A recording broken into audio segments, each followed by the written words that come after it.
share screen. Yeah. So I sent you an updated syllabus. So I take time to review that after class. Over there, are you all with me? Okay, so I highlighted that. Just check out the highlights. Are you all with me over there? Okay, so check out these highlights, and then the meeting here, the meeting was moved on to one more class day, right? So that way you have much more time, little more time discuss. Do use this link here. I don't know if you have been doing that to get help as much as possible. Okay. So I sent you an email that has details of all the information you need, but I wanted to highlight it too before we continue. So last class we slowed down a little bit. We had questions, and it was helpful to deepen our understanding. But that was good. So today we're going to continue with the worksheet. We were able to emphasize this last class, right? So the understanding that this is a standard normal distribution, and the understanding that in reality, when we collect data, we are operating on the left side, right? Over here on the left, and we need to convert to the right to be able to use tables like this one to find values of inferences. Okay. So last class we looked at the empirical rule, okay? And there we are considering the fact that sometimes you're giving values outside of this empirical rule. So we need to find a way to be able to solve problems, and we did some questions. So we'll continue this morning, just try to deepen that concept a little bit with these few questions. And then we look at more concrete questions. So let's look at these ones very briefly. The first one there says, if Z, maybe before we continue, you look at the first question and the second question. You see that the first question is stated in terms of Z, right? All over the question, you are seeing the value in the symbol Z. I look at the second question, it's stated in terms of X, right? So difference between these two is the difference between these two, right? So when the question is set in Z, it's dealing with the one on the right-hand side. When the question is set in X, it's dealing with the one on the left-hand side. So you being aware of that will enable you know how to deal with the questions. So sometimes you might need to move from here to the left or from here backward. Okay, so let's go ahead and discuss these questions. Let's look at the first one. Tell me what you think. Yeah, for the first question here, would you say this answer is true or false? And can you give us a little hint about why you think it's true or why it is? I think it's false. I think it's false. Can you tell us a little bit? Because if Z is greater than, like, I guess you would say positive C, Mhm. then it should still be greater than negative C. I would think. I mean, I'm purely guessing, but like Right. that seems the most logistical. Right. Yeah, and that is the reason for selecting some of these questions. It will force us to think a little bit deeper about this concept last class. Okay, so that is a good idea. I mean, looking at it logically, that's what you're saying makes sense, but let's get some other perspective from somebody else.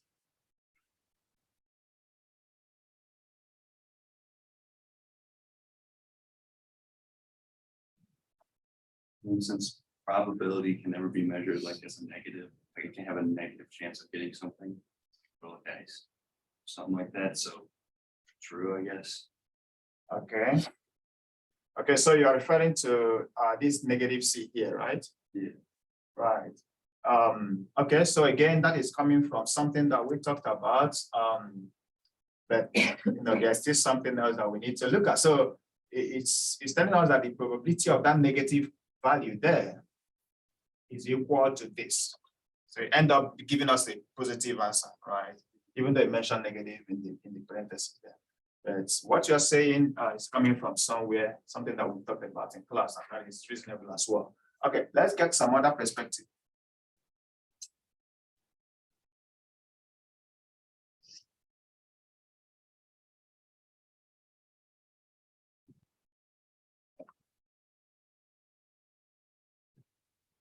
Okay, so just as we had the conversation we had last class, having this deeper understanding, I was telling one of you yesterday that, after last class, that this concept is going to carry through to the end of the semester, dealing with the normal standard distribution. That is actually what this class is focused on for making impacts. So it's a good way we are approaching it, in our concept. So let's look at this together. Let's say you remember the properties of the normal table or the normal distribution. Okay, how this works today. If it doesn't, I'll just transition to the board. Okay, let's try this one.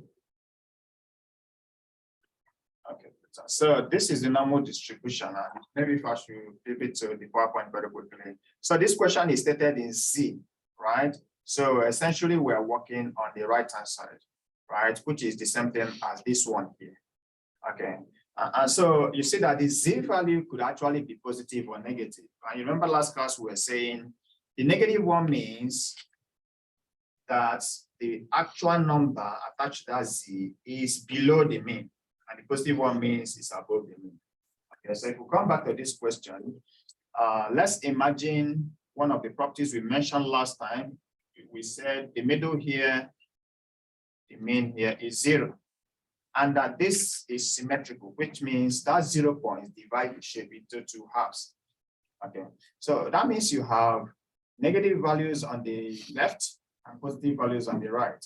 So what we're trying to imagine here is the probability that Z is bigger than a certain number, which is C, right? So since we're talking about Z, we are looking at something like this. So Z could be any of these numbers, right? But what our first part is telling us is that it's a number C, which is positive. So we know that C must be on this side. And this is a sketch, right? And you can sketch it anyway. And that C could be any Z value. So let's pick a random Z value to call it C. Okay. So maybe Z1, Z2, or Z anything. But C is a digit, right? So let's say maybe we pick C as maybe 2.5. Okay. And this is a random. You could pick any number, that doesn't change your answer.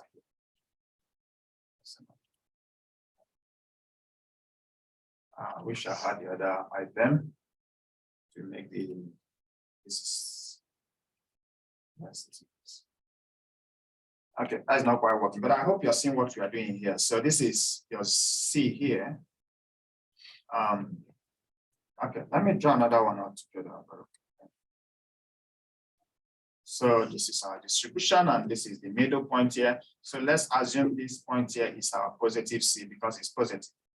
And then if C is the same number we are dealing with, but the negative version of C, then that must be a number on this side because it's negative. So we know it's on the lower side of the mean, right? It's less than the mean. But since C is a digit, whatever C is here must be equal to what C is here in terms of, let's say if C is, for example, 2.5, as we are about saying, then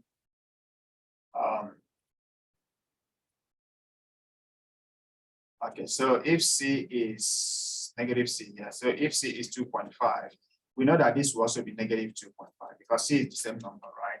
Okay, so if that is what we have, this first part, if I shade this area, okay, wait a second.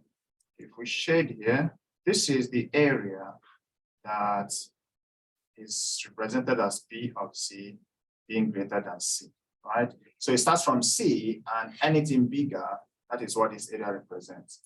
This other second part, and let me use a different color. Purple. Over here, right, is this area here. Okay, so this is saying that probability of Z is less than negative C. Okay, remember that the bigger the value for negative number, the smaller, the bigger a negative number is, the smaller the value is, right? So that on this table here, -3 is definitely smaller than -1, right? So when the question says probability of Z such that Z is less than negative C, we know we are going to the tail. We're shading backward. Okay, so I hope that makes sense. So let's make that a bit better. So we know that this area here is the area represented by P of Z less than negative C. So now, do you think they are equal? Right? Because this is symmetrical. So they are equal halves. So if this is a fixed number on the negative side, negative 2.5, and this is something a fixed number on the positive side, 2.5, because the shape is symmetrical, it means that moving from this point to the tail will be the same thing as moving from this point here to this other tail. Okay. All right. So I hope that makes sense. So that this is actually true, that they are equal. Why wouldn't it be negative 0.24? Negative 0.24. Yeah. Okay, so that's a good question. So you know, in this when we say P of probability of Z is less than negative C, that is essentially as saying probability of Z is less than negative 2 points. Okay, so 2.5, for example. The C here is a Z. The 0.24 here is the area. Okay, so let me mark that with two colors on the joint shape. I think that will be better. So let me use green, for example. This is the area that is 0.24. And that is this area here. Oh, so that's just the area. Right. So the Z value, remember, is the line, is the numbers on the line. So the Z values are these numbers. That's the Z value. The probability, the area, the proportion, the percentage. So anytime you see any of these words, it's referring to the shaded area in that space. But the Z is just the numbers on that line. Okay. So in this question, 0.24 is referring to the area we just shaded, and C is referring to a Z value, and we don't know what C is, so you can assume it to be anything. But what is key here is that whatever C is, you have the positive one and you have the negative one, and you move from the same location to your right or to your left, the shaded area in purple and red will be equal because they are starting from the same point, moving to the same tail, knowing that this shape is symmetrical. Okay. All right. Any other question on this one before we move to the next one?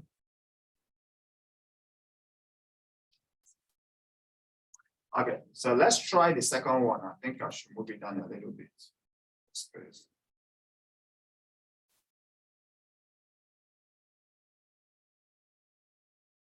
Let's think through the second one.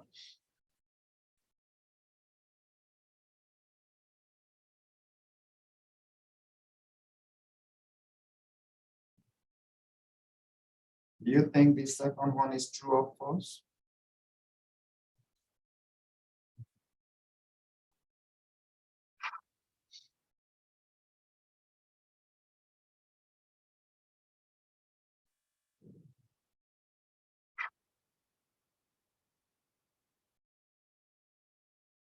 And the ideas you're presenting are good, so don't feel like if anything comes to your mind, just share it. It will help us like address that when I'm explaining, right?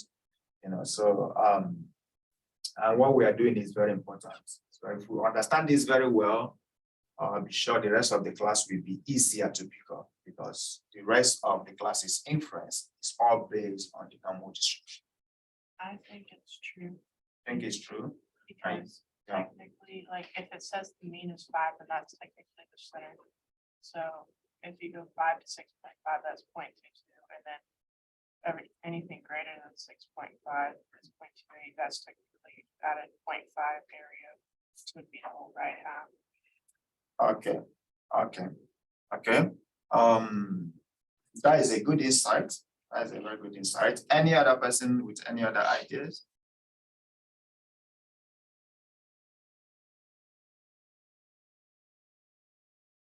Okay, let's save time on that. What you said is correct. Okay, that is what it is. So again, you look at the shape. This is your normal distribution. So it's telling you the mean is 5, but this time notice that the mean is no longer 0, right? The mean is 5. What that tells you is that you are operating on this space on the left, on the left-hand side. This is the diagram we are drawing now, no longer this one.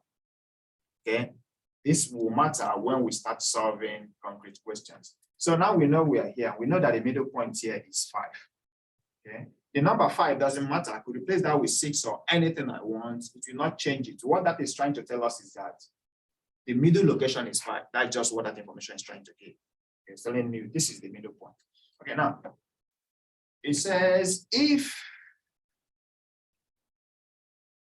x is greater than 6.5. Again, notice it's not saying z, we're saying x. So that is why it's going to afford to be 6.5 or up to that. You know, if you look at your z values here,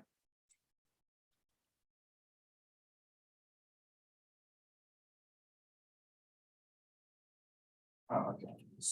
If you look at your z values here, you see that last time when we look at the empirical rule, we saw that 3 decimal places, 3 z value of 3 is almost 99.7. So you hardly have z of 4 or 5 when you're doing this work. If you have any number beyond 3, it's definitely significant, as we're going to see later on. So I'm having 6.5 here. That is quite huge, but not as big because I'm dealing with x, not z. Okay, so I could imagine 6.5 could be somewhere.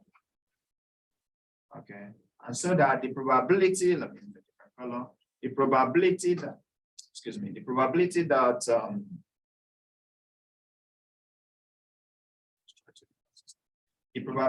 that that value of x is bigger than 6.5 will be this area. Okay, and they are telling us from this question that that area is 0.28. Okay, and then the question what to say, if this is true, if this area is 0.28, it will imply that the probability of x bigger than 5 but less than 6.5 is 0.22. So where is that area? Where is the area defined as probability of x at x5, probability of x being bigger than 5 but less than 6.5. So we are looking at, this is 5, right? So you're essentially looking at this area. Essentially looking at this area, right? Because this space is bigger than 5, so it starts from 5 going higher. Remember, on this space, on the normal distribution, it increases like this, right? It increases that way. So if we come back to the question, this is bigger than 5, but stopped at 6.5, says it's less than 6.5. Can I see 6.5, but it's bigger than 5. So this is the space, right? And this question is telling us that this space is 0.22, the area in that space. And now the question is that true? Given that the red one, the one shaded on red is 0.28, you know, and as mentioned, Brenna, right? As Brenna said, we know that this is halfway through this equation because the question told us that this is the mean. We're told this is the mean, and we know the mean is in the middle, right? So if that is halfway, it means the area in purple plus the area in red must be 0.5. So in essence, it means, let me use black. It means that P of x being a value that is between 6.5 and 5 plus the P of x being a value that is greater than 6.5, it means the two added together must give us 0.5 because both of them are on that half of the shape, right? And so you are doing an algebra, a straightforward algebra here. We know that the sum of the two is 0.5, and we know that this one is 0. So the question is saying, if this one is 0.28, right? Is this equal to 0.22? Is that true? Of course, we are checking whether if you add those two together, whether they are going to give you 0.5. And of course, if you do that, you're going to get 0.5 is equal to 0.5. So it is true that if this red place is 0.28, the purple area must be 0.22, right? Because two added together are on one half of the distribution. And one half is 50%, which is 0.5.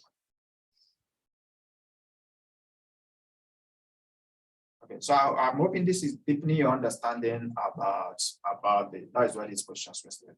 And you have opportunity to try more of it in the homework. So in this area, I see that there is no formula, there is no particular way of solving it. You just have to like understand the concept, like understand the normal distribution. And then you are thinking through and applying knowledge, right? Okay. So that is what is important. That's what we're for the rest of the class in dealing with problems. Making inference because any question on this before we move to the next? So essentially, let me mark this just for avoidance of that. So essentially, we're saying this is true. Okay, and we're also saying that this one is also true. Any question on the second one?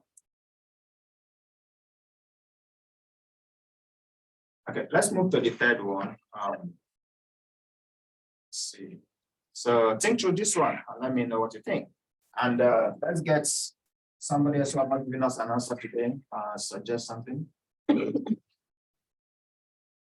Don't focus on it being right or wrong. Okay, we are just trying to understand this concept and we're all learning together on it. So a wrong answer will help better actually because it will help also explain something that is not understood, right?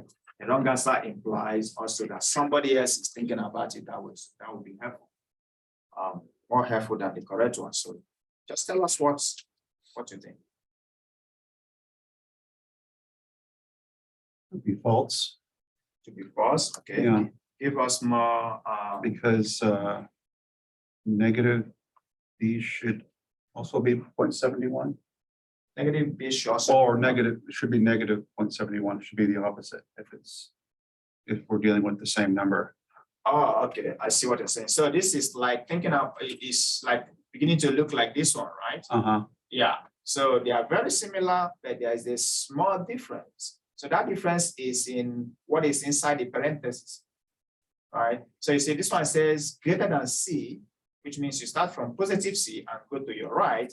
And then this one says less than negative C, which means you start from negative C and go to your left. So they are moving from their point to the tails, right? Mhm. Okay. But this one, you think it's true. Okay. So Because they add up to 1, they add up to 1. yeah, and so that would technically be the entire, like 71 would be like anything to the right, and then that 0.29 would be anything to the left. So there would be more on the right than there's the left, but they'd still equal the entire. Okay, okay, that is interesting. I mean, that is an interesting insight as well. But this is negative C, negative B. Right. So let's draw this, for example. Okay, a moment. So so this is, let's say this is B here, negative B here, and this is positive B here. Okay, because they are B, they are both the same thing. So we know they are kind of the same distance away from the middle, right? So let's draw it there. So we're beginning to explain that this one will imply less than from this point going back. This one will also imply less than from this point going back. Okay, so I'm keeping in mind your explanation, Mike, Brenner. You raised your hand, Collins. Oh, yeah, so for that though, so the probability has to be 1 Goes that up to one, but it's leaving out like any probability of something in the middle happening. Okay, So wouldn't that be false then? Because it's just normal distribution and. You know, the odds are probably greater that it's something in the middle. right, right. So you are thinking about it as. Are you looking at this as this area? And this as this area, leaving out this center? Is that your Yeah, thoughts? it's leaving out the middle, but it's saying the probability of it being one of those is still gonna be, well, 100 together. Okay, Wait, I think it's gonna overlap. Yeah. Yeah. okay, so tell us more since you've spoken, Well, the- Lisa, right? Yes. Yeah, go ahead. They're both the same symbol, so I think it'll be the other side of B that's shaded, Uh-huh. and the part you just shaded that will be blank. Okay, so Okay. but precisely, why will it be the other side instead of this side? Is there anything in the question that is making you think it's gonna be that side? It's gonna say left. Because it's saying less than, right? So all the thoughts we all have is getting at the question from different angles, and they are all partially kind of correct, right? And so we're going to fuse all those things together to kind of produce the right answer. So the first insight is that they are both going to the same side. So that's the difference between this question and the first one. But the first one is going the opposite way. One is greater than C, one is less than C, and this is less than, this is greater than. But this one, they are all going the same side. So let's go ahead and shade them. Let's say start with the first one. This is saying start from B, going backward to the left. Anything less than B. Again, remember that in the normal distribution, this is increase. It starts from here and increases this way because -3 is less than 0. It's less than 1, it's less than 2. So it's increasing this way, it's decreasing this way. So when the question says less than 0.71, then we know that it is from here going backward. So this is what is represented by P of Z less than B, and this is equal to 0.71. So the whole area, and it makes sense, right? Because we're talking about 71% of all the shape. So it should be this big, right? And then this one here, let's use a different color. This one here is saying, starting from -B, again, less than, going back, right? So we're also going back this way. And this question is saying that P of C less than -B is equal to 0.2. And it makes sense, it should be smaller than that, right? It's just a fraction of it. Okay, so now this is the shape we have. The question then is, if you know that the red area is 0.71, is it true or false that the blue purple area should be 0.29? How do we come about that? It's false because you still have that other blank set that's not shaded. It's not shaded. And the thinking is that, in line with earlier thought, is that if you add these two together, they give you 0 points. They'll give you 1, right? Right. And we see how the area, all of them should be 1, but there's a place that is blank. That is very thoughtful, right? But remember that the 0.29 is overlapping, right? So it's like you're taking a portion of 0.29 out of 0.71. So 0.71 is actually everything from here to the tail. 0.29 is reshading the area 0.7 has shaded. So we are not, so this is not mutually exclusive, which means they overlap, right? They overlap. So we are not going to add them together to get to their result because one is on top of the other one. Yeah, so we're just going to maybe say, okay, from B all the way to this point is 0.71. That's all we know, because from -B is repeating the same area that 0.71 has covered. Okay, so these thoughts are good. What else do you also? How do we answer this? What else do we think? Yes. I think it's true because the part that's blank right now, like greater than B. If we added that value to 0.71, that would be 1. So it doesn't have to add up to 1 right now.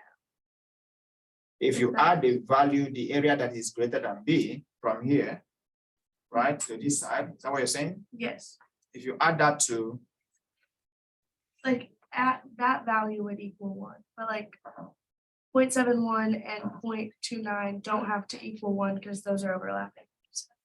okay, So it okay, could be true. okay, let me get more thoughts. McKenna, right? Yes, Okay, go ahead.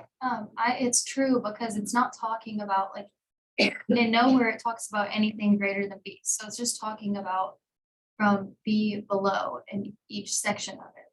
So it'd be true. Okay, it is telling us about starting from B, going backward here, right? But why would it be true? Why will, okay, so let me put it this way. Isn't it like a random variable in there, though? It doesn't have to be between those. Say that again. So it just says a random variable in there, so it could be like anywhere on there. It could be anywhere. But the only thing that is guiding us to shade this area is because of these symbols here. This symbols is telling us where to shade. Yeah. Right, okay. But that variable doesn't have to be in the shaded area. Right?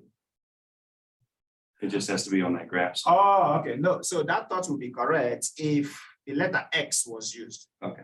right? If letter X was used, then it could be anywhere. But because B was used, it's telling us where exactly it is, right? But also to your point, the line we are drawing could be drawn anywhere, right? So I can actually have drawn this way because technically it should be drawn better that way. This is 0.71. So let's look at this. This is 0. So you see, this is 1, right? So 0.71 should be somewhere very close to 0. I shouldn't have drawn it as far. This is a sketch, right?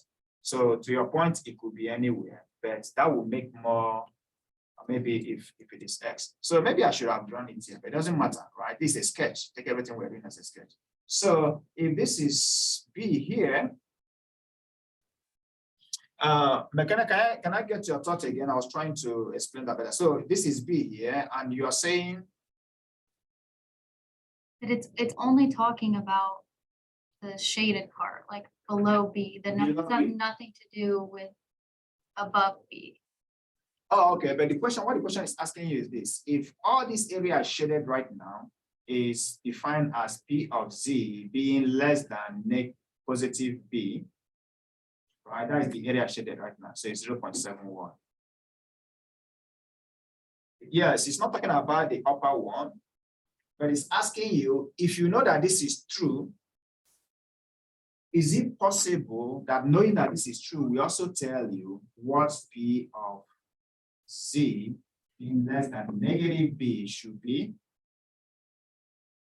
Right? Is knowing this one enough to tell you what? Okay, so it told us what it should be. It told us that it is B of Z is less than B, negative B, sorry. It told us that this is 0.29. But we're trying to say, is knowing that this one is true Oh, that is true. also mean that this one is true? Yeah. Yeah, because technically it's just Subtract the it from opposite. one. The- Question. Is there that opposite? Yes. The area above B should be the same as the area below negative B. Okay, And it has to equal 1, so. and it has to equal 1. 1.2. Okay, 9. okay, we are not getting at the point. So that is this. So another way to draw this, and so we can convert this question to look like question number 1. And that will just answer, and that is what we have all said right now. So let me go ahead and use the different color and make that diagram. So what we are saying right now is that, in essence, what we should actually have, another way to write this question is that this area here, we know it was given to us P of Z less than negative B is equal to 0.29. We are saying by extension, this area here should be defined as P of B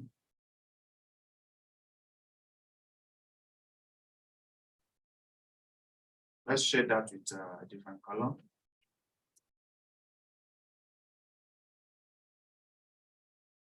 Okay, this area here should be defined as P of B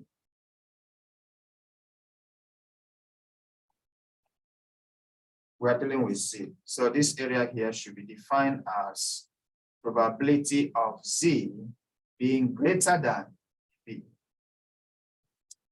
Right? If we define that as such, so this will be negative B over here. Right? And this will be positive B over here. If we define it as such, then we know that this should also be equal to 0.2.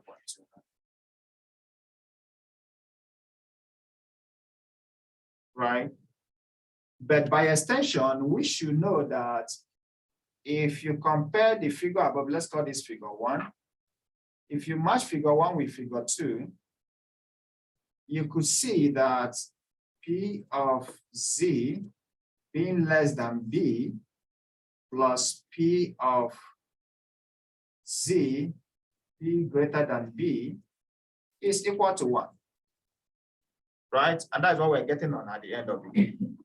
That if you shade from this point, going all the way to the tail, which is your P of B, which is this one, and you shade from the same point, going all the way to the right tail, which is this one, if you add it to it, should be 1.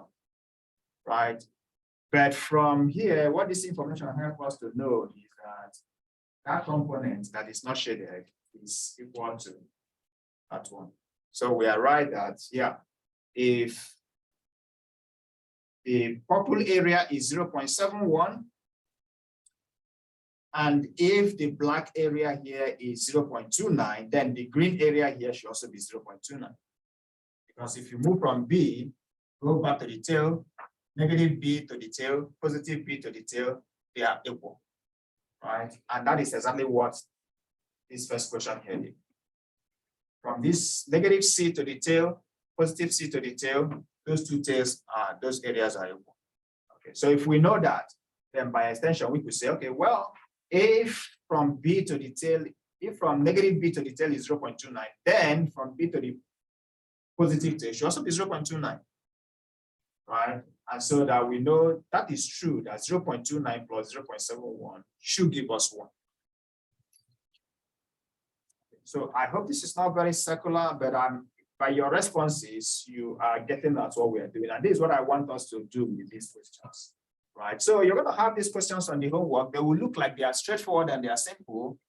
And as we are responding, many of you say true, many of you say false, and I was not listening to the true or false. I was focusing on the explanation, right? And so that's what you do with the homework. When you're solving the homework, focus on why the answer is what it is. Because these are multiple choice. You can click on one, says that is wrong. You come back, you click on the other one, say that is right, right? So, but just be clear in your mind why the answer is true or why it is false. Because this is what you're going to be doing on the midterm. Okay? All right, very good. Any other question on these ones?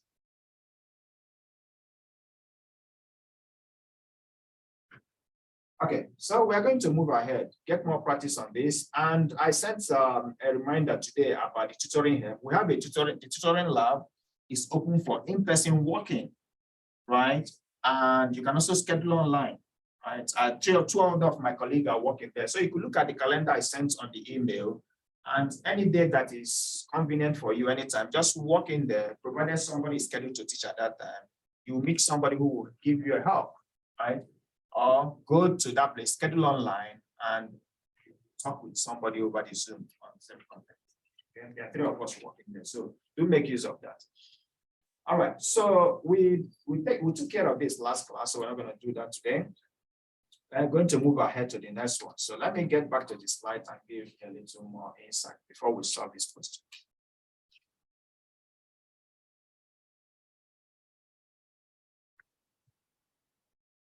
Yeah, so the thing to be, again, pay attention to the notations and the symbols. When it's using X, it's on the data here. So the mean here should be any number.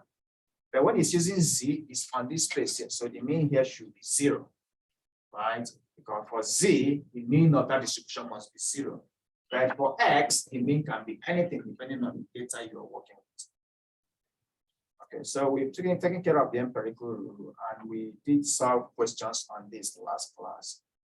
So let's emphasize that with the next example. How do we use this table? So very quickly, we know that the table has Z value on the first column. So these are your Z values to the first decimal place. What you have here is the Z value, but to the second decimal place, right? So take note of that. These Z values on the vertical line and the horizontal, the first horizontal line and the first vertical line is dealing with the numbers here. They are all concerned with those numbers here. 0, -1, -2, -3, +1, +2, +3, and so on. So all these Z values are dealing with those numbers. And so you see that the table has some negative Z and some positive Z, depending on the shape where you are. And you can see that from this, let me remove this card. Okay. You can see that from this diagram here. Look at this diagram. Right? So the values that has negative Z is shaded on the left-hand side. That's what this simple shading here is telling you, that everything you see here is on the left. And you see the shading here went into the right side. So it's telling you that this value here are on the right side. Okay. But for some reason, this were developed when people were working manually. There were less of the computer powers and all the calculators were there. So they wanted to be consistent. So everything is calculated from the left tail, right? And so all this area, use a different column, all these things here in the middle, these are areas. But all these are areas on the left tail. Everything here, let me use a different column. Everything here are all areas, but these are areas on the right tail. Okay, but both of them are measured starting from the left tail. Okay, so let's go back to the question and see how this helps us in some way. Look at this question, the first one. Okay. I'll give you a moment to read through it and then we'll try to answer.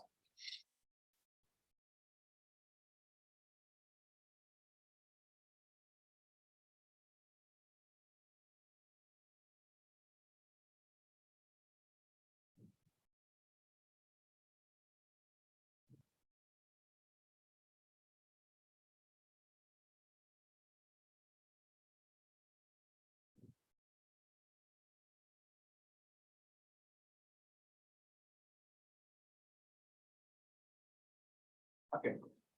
So when I read a question like this, the first thing I want to do is to take note of every of the number and what it means. Like write them down, right? That could help, right? So I want to look at 1992. This is just telling us the year of the election. Okay, so take note that that's what it's telling you. And then it's not actually a value that we will need in the calculation, in the computation from the questions behind. Just telling us what year the election was completed. So that, keep that in mind. Then it says Alaska has 40 election districts. So we know that 40 is also referring to number of election districts. Okay, so number of election districts. So you pay attention to that and see if there's anywhere that is needed to be used. But on your homework, there will be a place where it needed to be, you need to use it, but it's not part of the question I've included here. Okay. Then we go ahead to the next number. The next number is 2170, and it's telling us is the average votes per district, right? So now we are getting at something that we might end up using. So we're talking about the average, the mean. Okay. And this is 2170. And notice that I didn't use X bar. X bar is also the mean, right? But this question is telling us there are only 40 election districts in Alaska. And the average that we have is the average of the 40 election districts. So I know that this is population mean, not sample mean, right? If it says there are 40 election districts in Alaska, the average of 20 of them is this, then I will be using X bar to represent this value. Okay, all right. So take note of these little things, the mean, what they are stating. Okay, so it says the distribution of the votes per district is bell-shaped. That's just another information. It's bell-shaped. So that is telling you that you are dealing with a normal distribution, something like this. And so we go ahead. It says, let X be the number of votes for President Clinton for an election district. So for one election district, let X be the number of votes. But we know the average for the 40 districts is 2170. So to the point made earlier, that X is for any one. So it's a random variable. X is your random variable for any of the districts. We don't know which one. It could be anyone, right? Okay, so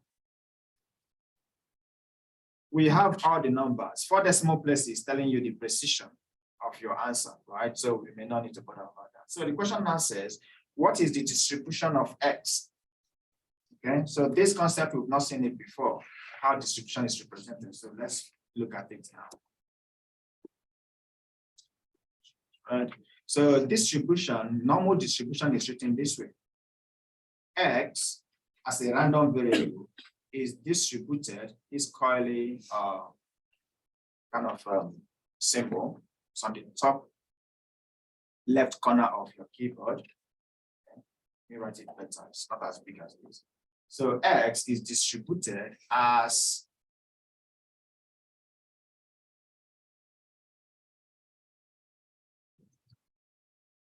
X is distributed normally as having a given mean and standard deviation. Okay, so that is a statistical notation. It's telling us distribution, because distribution is talking about the nature of your data as they are scattered if you plot a histogram. And what you need to know about the distribution is to know the center and know how spread out they are. So once I know, if I have a data, I know where the center is, which is the mean, and I know the standard deviation, which is the spread, I can tell the shape of that data roughly. Okay.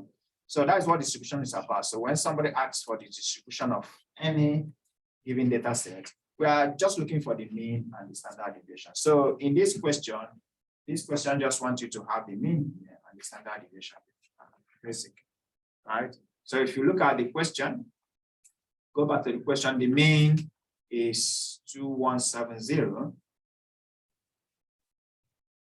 I think I missed the standard deviation when we were working through this. So the mean is 2170, that's what will come in here. And the standard deviation was given to us in the question, right? So the standard deviation is 595. Let's write it. So we also know that the standard deviation is giving us 5. So the answer here is simply mean given by 595. Trying to be consistent with the column. So this is 595. Okay, that is how that question is answered. The distribution of any given data set is simply the mean and the standard deviation. So in here, the question expects you to put in the mean and standard deviation. Okay, so let's look at the next one, which is bringing us to something more concrete.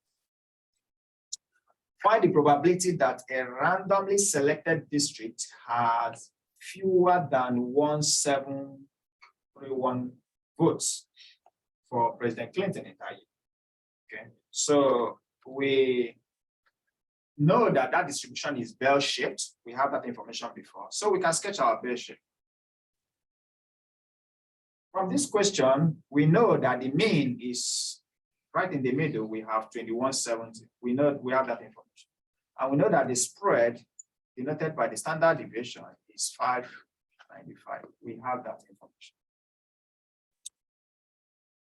What we are interested in, what this question is trying to ask us is, what is the probability that a randomly selected district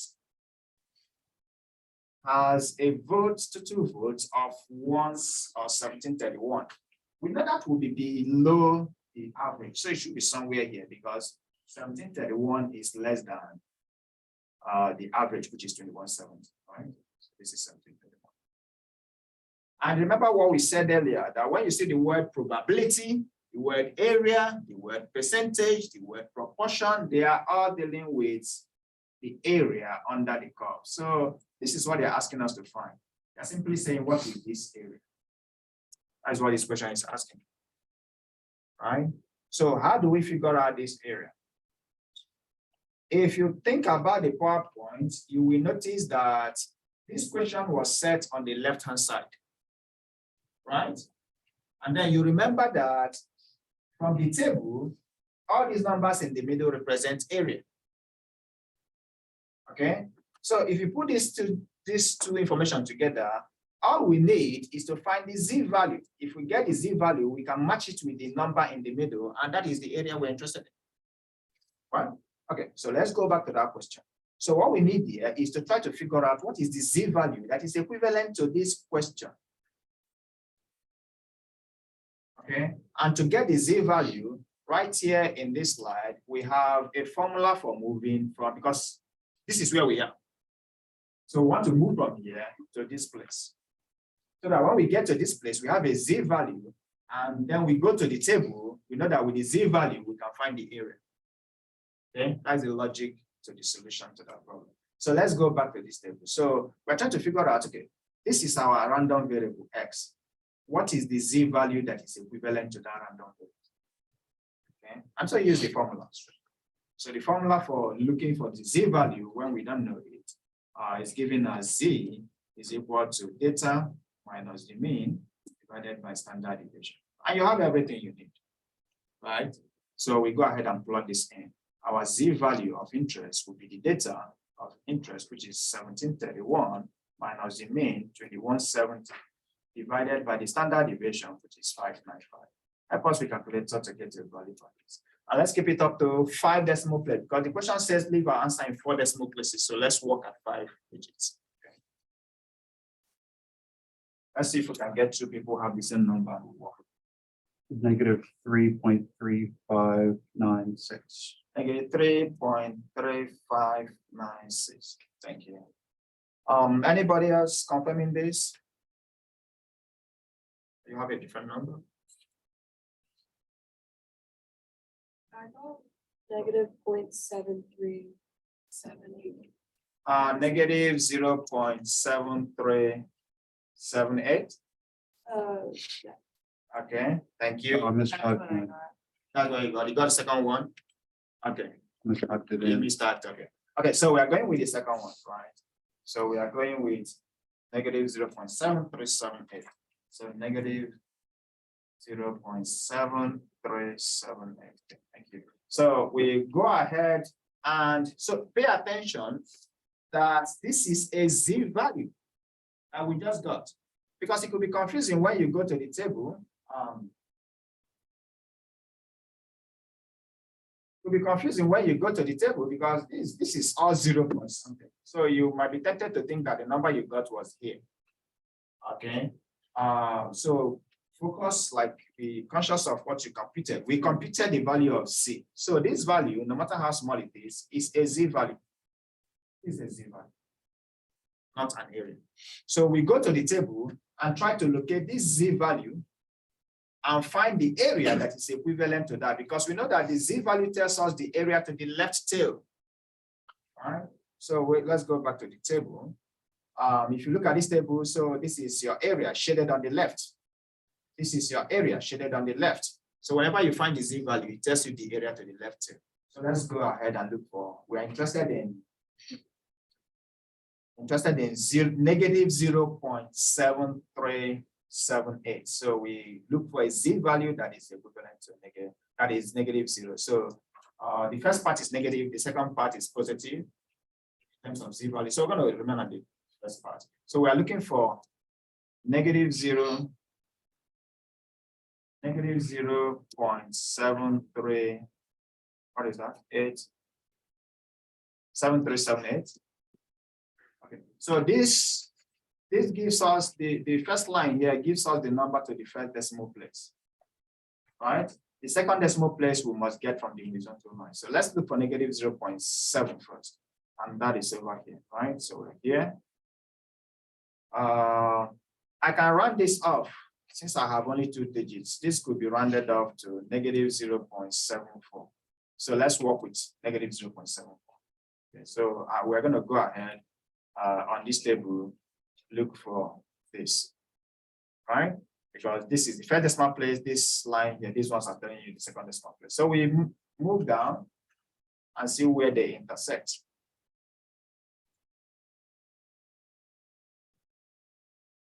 Okay, so that is this number here. So that is the area of interest. This is the area that has the z value of negative 0.74, was rounded up to 74. Okay. So this is my answer. This is our answer because this is area to the left tail, and the question is asking us about area to the left tail, isn't it? So this exactly gives us a z value. This z value here is negative 0.74, and that area there is equal to what we have on the table. That is 0.2296.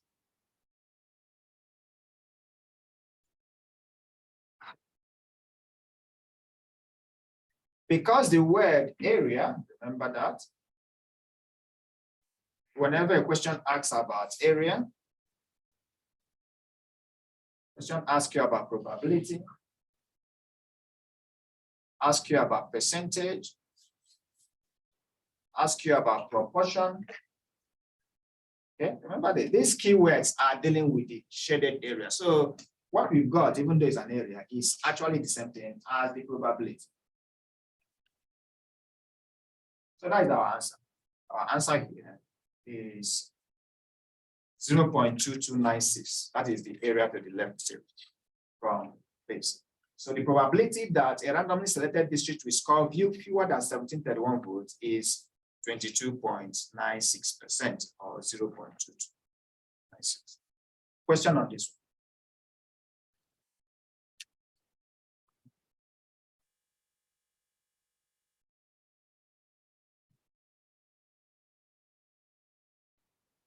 Okay, so let's look at the next one. The next one says, find the probability that a randomly selected district had between this and this number of votes in that year for President Clinton. So again, you draw your diagram. That's where we drew this one, right? So let's do that. Again, you draw your diagram. This is your diagram. This is your normal distribution because we're told it's bell-shaped. We know again that the middle point is 2170. We're going to move faster on this one. We know that the middle point is 2170. We know the standard deviation is 595. Okay. The question is asking us, what is the chance that we have an area or probability or percentage or proportion of this shape that is lying between these two values? Okay. So 21.5 is less than 2170. So it should be somewhere around here, right? Again, this is a sketch, so we just make a good sketch. But this is 2015. So it should be on the lower side, not on the upper of the middle. Then this is 2276. It should be bigger than 21. So it should be maybe somewhere around here. Again, this is a sketch, right? So we are thinking that this number here as a random variable is 2015. And this number here as a random variable is 2276. Okay. Our interest is to find the probability that that district scored somewhere in between here, or voted somewhere in between. Okay. So again, it's asking you for probability, but of course, you know that translates to the same thing as area. So all we need to do is to find this area in the middle. We solved the question like this last class, but that question was on Z. Right? So you recognize the fact that this is on X. Okay, but the table you have that will help you answer this is on Z. So your first task is actually to convert all these X values to Z. Right? So the first task will be, what is the Z equivalent of this X value? What is the Z equivalent of this X value. And we can call this X1, X2, sorry. So we can call this Z2, just for notation to enable us to keep track of that. So let's call this Z1. So let's deal with Z1 first. We know the formula already and we know how to do this. So Z1 will be given as the mean of the sample data 1 minus the mean divided by standard deviation, right? And so let me be consistent. Let's use population mean. I should be able to select an item. Okay. So Z1 should be given as your data of your first data point minus the mean divided by standard deviation. And so we know this will be 2015 minus the mean divided by standard deviation. Okay, so help us quickly to get this value. Let's do Z2 while you are doing that. So Z2 again will be the data point 2 minus the mean divided by the standard deviation. So we know this will be 2276 minus 2170 divided by 595. Anybody getting any value for us on any of these two? U1 is negative 0.2605. Okay, thank you. Anybody has something different or confirming the number, the answer for Z1? I got the same. You got the same thing, okay, thank you. What is Z2?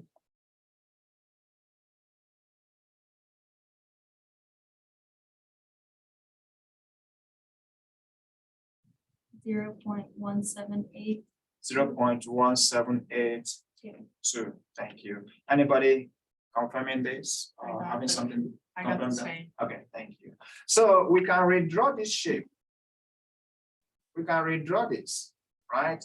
If we redraw this, let me use green in terms of Z now.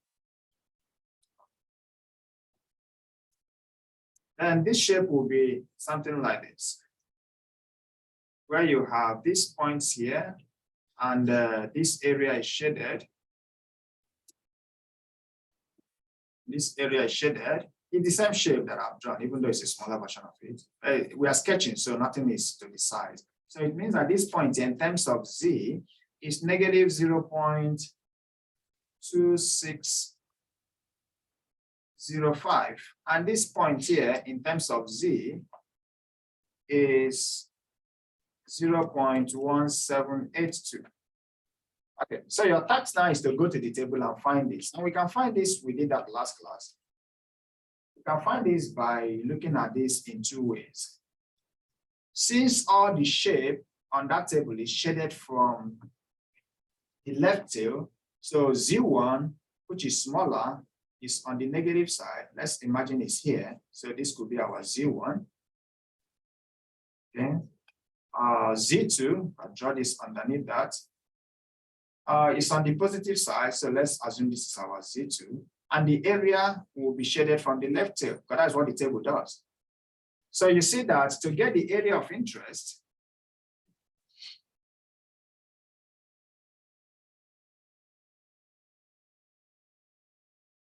right? This is the area of interest, the one shaded in red. So to get that area, you just need to subtract Z2 from Z1. Right? So we'll go to the table, look for what is our Z2 quickly. Run this look black.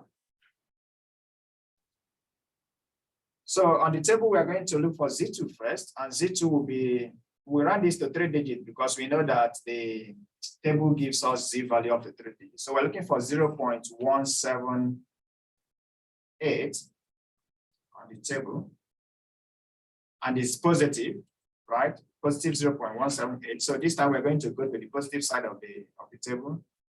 We are looking for 0.17. So essentially we start at 0.1. Right. 0.18. We use 0.18 to be better, thank you. So since this is at 2 digits, we should round this off to 0.18. Okay, so let's look for 0.18. Thank you. So we have that 0.1 here, 8 is over here. So we go to that number, our interest is this number. So that would be 0. About it up a little bit. That'll be 0.57 14. 4 decimal places, 0.5714. So over here, we know that our Z1 is 0.5714. Let's go ahead and get our, Z2, sorry. Let's go ahead and get Z1. So here we round up to 2 digits also. So if we approximate here, then we're gonna get negative 0.26. So we're looking for negative 0.26 on the table. So let's go back to the table. So on the table, we go to the negative side. Negative 0.26. So over here is negative 0.2 right here. Let me use a different color. Right. So over here is negative 0.2. Right. And then we're looking for negative 0.26. Right. We're looking for negative 0.26. So we're going to go to the column that has 6, which is over here. And so you come down, trying to match those two where they intersect. So right here on the third number, so this is the number we have. So our value here for negative 0.26 will be 0.3974. So over here we have 0.3974. So we subtract those two to get the area of interest, which will be our final answer. And you all help us here. What do we have? 0.174. 0.174. Exactly this, okay, because the last one is 0, right? Yes. Okay, thank you. So remember the question says keep it in 4 digits, so just try to keep it in 4 digits. And this is, when you're working this, you're going to be getting slightly different answers because of the roundoff, but try as much as possible to keep everything at 4 or 5 digits when you're working, okay? If there's a little conflict, I will go back and kind of regrade it manually. So if after doing your homework, you think you got the answer, but the system might be wrong because you are off by just a little fraction of a point, send me an email, I'll go back and correct it for you, okay? All right. Any question on this one? Okay, let's move quickly. Let's see if we can finish the second one. Please today. Then by next class, we deal with central limit theorem and do some kind of questions. So this one is saying, I'll give you a moment to read through it. It's shorter than the other one. Just read through and try to get idea of what it's about.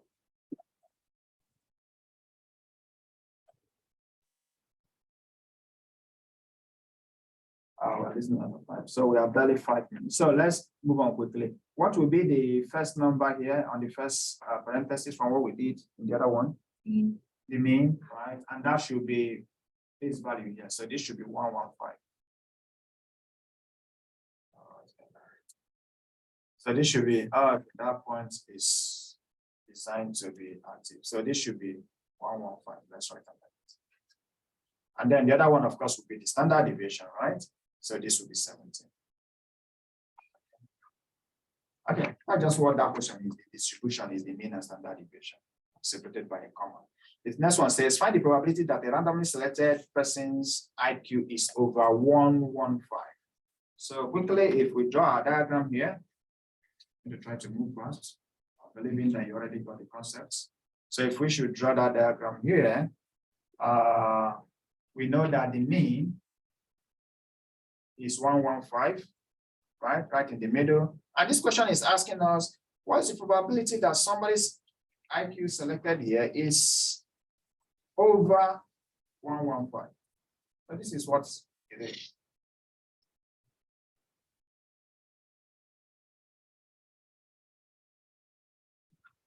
Do we need to go to the table? Can you tell the answer to this question? 0.5. 0.5. Very good. Right? Because the mean is the middle point. Don't mind my sketch. It looks like it's not the middle point. The mean is the middle point. So if you are saying what is the probability that somebody is over the mean, from the mean to the right tail is half of it. 0.5. Very good. So the answer here is 0.5. Let's go to the next one. It says, a school offers special services for all children in the bottom 6% of IQ. What is the highest IQ score? So this question is asking you to do something of this nature. If this is your distribution and you're looking for the lower 6%, 6% is the same thing as area. So this is 6%. If you convert this to decimal, that would be 0.06, right? So the question is asking you, what is the value here? Okay, so you can think about it in two ways. You can think about it as the z value. You can think about it as the x value. But this question is interested in the x value, not the z value. But we know that the table that we're going to use to sort this area to find that value is in z. So we're going to get the z first. Then we have the duty of changing it from z to x because the question wants it in terms of IQ, and IQ is represented as a random variable x in this question. Okay, so we're going to quickly do that. So what we do is, knowing that the area of interest to the left tail is 0.06, now when we go to the table, we are not going on the column, we are going on the body because that is where the area is. Right? So I hope my time is correct. We have like 3 minutes, right? Okay, we should be able to use the answer this time. So when we go to this place, we are looking for the area that is equivalent to 0.06. So look over here, you're thinking about 0.06. Think about it. This is on the left tail. So you're looking for the area on the negative part of the graph, of the table, right? So we are searching for 0.06. So over here we have 0.01, over here we have 0.02. I keep going down, this is 0.08, this is 0.06 over here, but it's a little bit more. I'm going to go back and trace it over here. I have 0.06 something here. Okay, so minimize the parking place. Okay, you know, you have 2 minutes to get to the next class. So let's reduce the amount so that we can use this. So this is, I'm just looking on the table. This is 0.0606. It's slightly bigger. Okay, so again, here is where you're going to be having kind of slightly different answer. The next value there is lower, is 0.05. Yes, please. Do you have these slides posted for us? Yeah. Yeah, the slide at the table is on chapter 5 on my maths, on my Google Maths. Okay, so you are alternating between these two, right? The actual answer is somewhere in the middle, but we don't have that because we're using a table, and so you're going to be having random answers. And so sometimes when you do this and the homework marks it wrong, just let me know and we'll correct it manually. Okay. So that what is advised is that you be conservative. Conservative is don't pick an answer that is above what is required, rather pick the one that is below. That is a general principle in statistics. We try to give a conservative answer. Okay, so we are going to be using the answer 0.0594 as that area. Okay, but that is not what we want. We don't want the area. What we want is the z value that is associated with that area. So very quickly, if you trace it down back here, that z value is negative 1.5. And on top of that is 0.06. So the z value of interest is negative 1.56. Right? So if I come back to this shape very quickly, the z value here is negative.